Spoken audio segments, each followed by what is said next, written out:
Hi guys, today we're gonna learn about emus. Yeah. We're gonna learn about the Great Emu War, a war between three Australian soldiers and 20,000 emus. Gee, I wonder who won. The title and the thumbnail definitely do not tell. Today we're going to see the entire war, step by step and simplified, kind of. Without further ado, let's begin.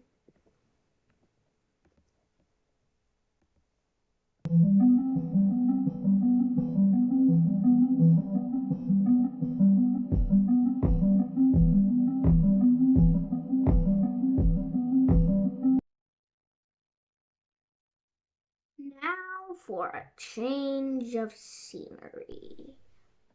Ah, yeah, that's better. Now, so as you can see, we have this scenic black and white background. On your right, no, left, is the map. Normally, it will just be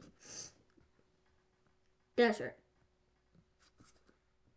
but currently, it is the states of Australia. Then you have the key and the ongoing stuff, which is labeled before the war currently. Items and stuff will pop up here whenever I want to explain something. Let's see the key. This is in Australia. This is an emu. This is also an emu. And this is an emu too. And if you put a hat on a soldier, it becomes a farmer. So basically, the way it started was after World War One, veterans were offered land by the government to take up farming. Right over here in the state of Western Australia, the largest yet leastly populated state. Then something great happened. No, it wasn't good. I meant the Great Depression.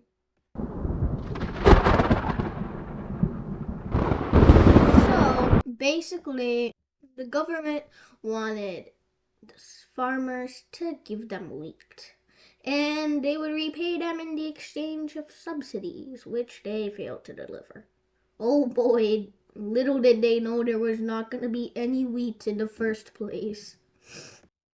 Because, you see, fun fact, after their breeding season, emus migrate west. Guess which direction is west? This direction. So they noticed that there was some wheat here, so they begun checking them out.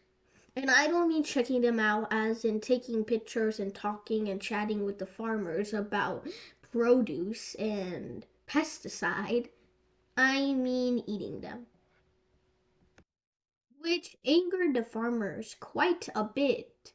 So they did what any sensible veteran of World War One would do. They asked the Minister of Defense for machine guns. This guy, George Pierce. And somehow the deal went through. And that was the beginning of the Emu War.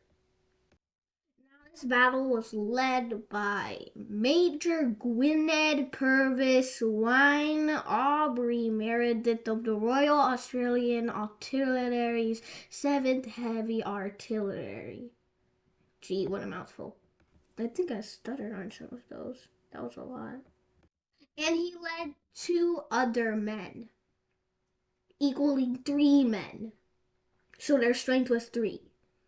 Additionally, there was and there was also a cinematographer for taking pictures. But I'm not gonna include him here. Forget he's everything. Now the three men on the first battle, the three men approached a flock of 50 or so emus. By the way, that picture, that is, you know what? I'm just gonna call him Meredith for now. I am not repeating that. By the way, this battle was originally supposed to be on a day in October, but it was postponed to November 2nd because of rain scattering all the emus into a wide area, which would make it hard for them to shoot. Since the emus were far from their gunning range, they decided to herd them all into one group and ambush them.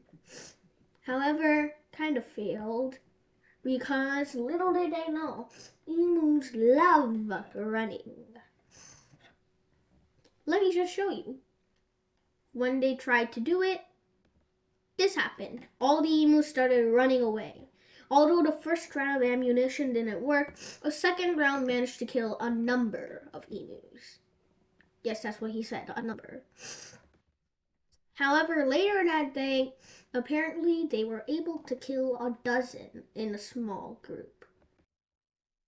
Now, the next big event was on November 4th, where they spotted a flock of 1,000 or so emus. And they, instead of herding them, they decided to let them come close. By the way, sorry if something in the audio is distracting you. That's probably some the cold I got. So sorry about that. Anyway, these 1,000 or so emus were getting close, obviously. So when they got close, they did what any sensible person would do. They opened fire. And they managed to kill one or two emus before both of the guns kind of jammed. And then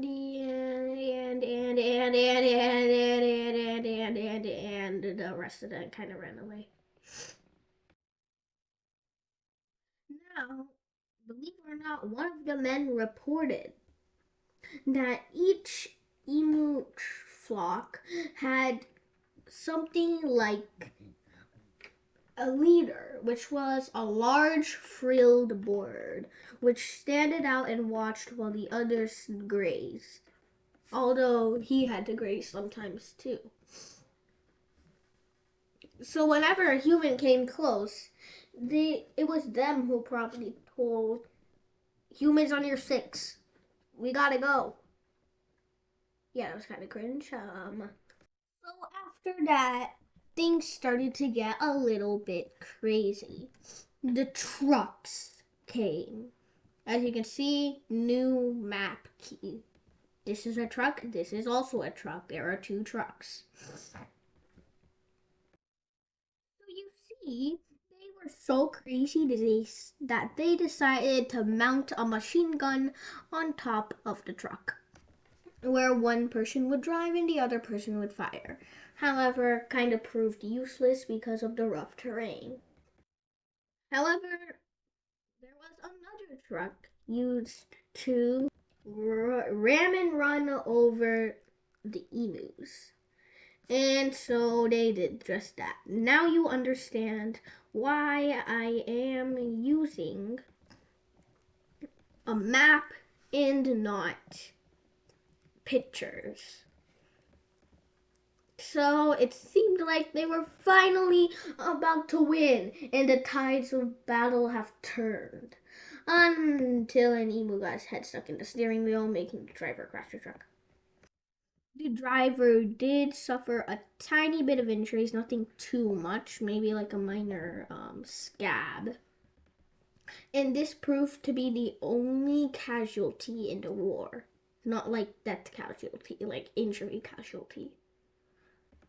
Meanwhile, if you look in this corner, you won't believe what one person had to say. According to this Wikipedia article, ornithologist Dominic Cervanti commented, "The machine gunner's dreams of point-blank fire into series Masses of emus were soon dissipated. The emu command had evidently ordered guerrilla tactics, and its unwieldy army soon split up into innumerable small units that made use of the military equipment uneconomic. A crestfallen field force therefore withdrew from the combat area after about a month. Then after that, they withdrew the army. But you see, the farmers started yapping for help again. You can't blame them. They were veterans. They were too used to war. So George Pierce returned, and he once again hired Major Meredith because apparently not too many people were accustomed with machine guns. In the last rounds, they were able to kill 100 emus per week, according to a report by George Pierce. We still don't know for sure. Boom. So, yeah, all of those emus went poof. After some time, though, they decided that it was enough. And the emu war ended. But even though the emu suffered more casualties, they won. Because essentially the goal was to make them stop eating the crops. And that never happened. So they kept eating the crops. And the Australians kind of just gave up and surrendered. The strength was Australia's 3 to emus about 20,000. In the casualties and losses, Australia had one tiny wound that did not result in death, while the emus had, according to Meredith, 3,486. According to Meredith, 986 emus were killed using 9,860 rounds of fire, equaling to exactly 10 emus killed per round. Too round a number, in my opinion. Additionally, 2,500 died from their injuries, and the real data is unknown. However, Major Meredith told this to George Pierce, so George Pierce may have twisted it slightly. Okay, so the Emu War was a failed operation by the military versus the emus. But didn't the emus still hunt the crops? Why didn't the farmers call back? Well, they did, but actually 3 times. But every single time they were rejected, and they had to rely on the good old-fashioned bounty system, where people could kill an emu and get money. But what was a way they could have won? What did the Australians do wrong? Was it better machine guns? Emu-proof trucks? Well, the actual answer was, drum roll please, better fencing. Bruh.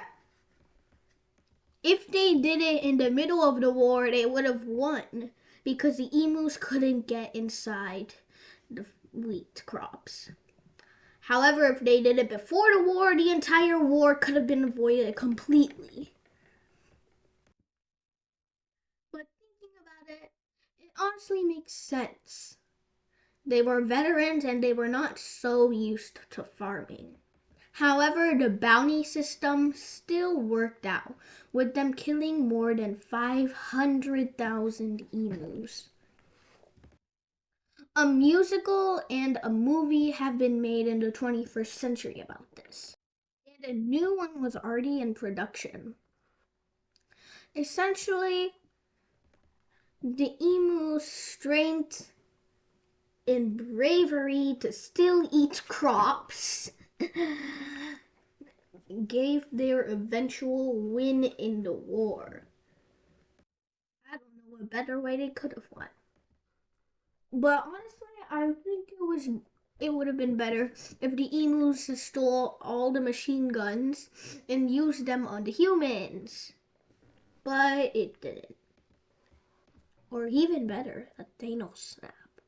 Oh, or even better that one thing where the Australians say I am inevitable, and then the emus say, well, I am an emu.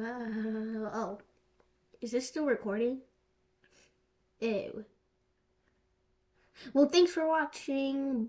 Please consider subscribing, and bye. I am going to continue my fantasy about how it could have gone.